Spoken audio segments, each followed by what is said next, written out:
மணி கரெக்டா ஒரு 12:45 இருக்கும். எங்க அம்மா எஞ்சி சமைக்க ஆரம்பிச்சிட்டாங்க. இது 100 நாள் பயிற்சியோட 26வது நாள். சமைக்கிறது நின்று வீடியோ பிடிச்சிட்டா மோப்பம் பிடிச்சி பார்த்தேன். சரியான வாசம். எங்க அம்மா அறுசுவையும் ஒரு வானல்குள்ள போட்டு அடக்கி வச்சிருக்காங்க. அப்புறம் போய் ஏசி ஆன் பண்ணிட்டு காலை ரெண்டையும் பப்பர்பான்னு விரிச்சிட்டு படுத்துட்டேன். காலையில 3 மணிக்கெல்லாம் எஞ்சிட்டேன். அப்புறம் நான் கதையை மட்டும் ஆரம்பிச்சிட்டேன். ஆனா நைட்டு ஏன் சமைச்சாங்கன்னு சொல்லவே இல்ல. வேற எதுக்கும் இல்ல, ஃபாஸ்டிங் தான் இருக்க போறேன் இன்னைக்கு. எனக்கு ஃபாஸ்டிங்னு சொல்ல ஒரு மாதிரி இருக்கு. நான் நோம்புனே சொல்லிக்கிறேன். இன்னைக்கு நாளை சுவையோட ஆரம்பிப்போம். ஃபர்ஸ்ட் வசந்தமோன் பூந்தியை சாப்பிட்டு அப்புறம் மெயின் டிஷ்க்கு முருங்கை சாம்பாரும் கறி குழம்பும். அப்புறம் காலையிலே கிரிட்டு கிளம்பி ஸ்டாப்புக்கு போயிட்டேன். அங்க போனாதான் தெரிஞ்சு இன்னைக்கு பஸ் லேட் போல. மணியும் 8 ஆச்சு, 8:10 ஆச்சு, 8:20 ஆயிருச்சு. வண்டி வந்த மாதிரியே தெரியல. அப்புறம் கிளம்பி காலேஜ் போய் செட்டில் ஆயிட்டு அப்புறம் மதியத்துக்கு சாப்பிட போயிட்டோம். நான் போய் சும்மா தான் உட்காந்துருந்தேன். நம்ம பசங்க சாப்பிட்டு இருந்தானுங்க. அப்புறம் இந்த பையனுக்கு பர்த்டே. பாக்குறவங்க எல்லாரும் மறக்காம கேக் மோஜி கமெண்ட் போட்டியில போட்டு விட்டுருங்க. நம்ம பையன் கொஞ்சம் சந்தோஷப்படுவான். நான் எக்ஸாம் நடக்குதுன்னு சொன்னேன்ல, அதனால உட்காந்து லைட்டா படிச்சுக்கிட்டே இருந்தேன். மனமா படிப்பேன், ஸ்கூல்ல மனமா படிப்பேன்.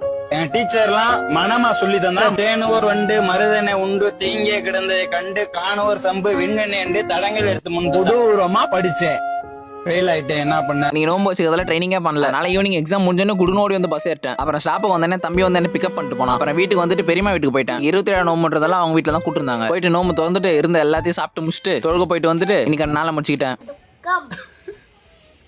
தொடர்பில் இருக்கவும் அங்க பாரு, அங்க பாரு, தொடர்பில் இருக்கும் சொல்லு. தொடர்பில் பாய் சொல்லு. பாய்.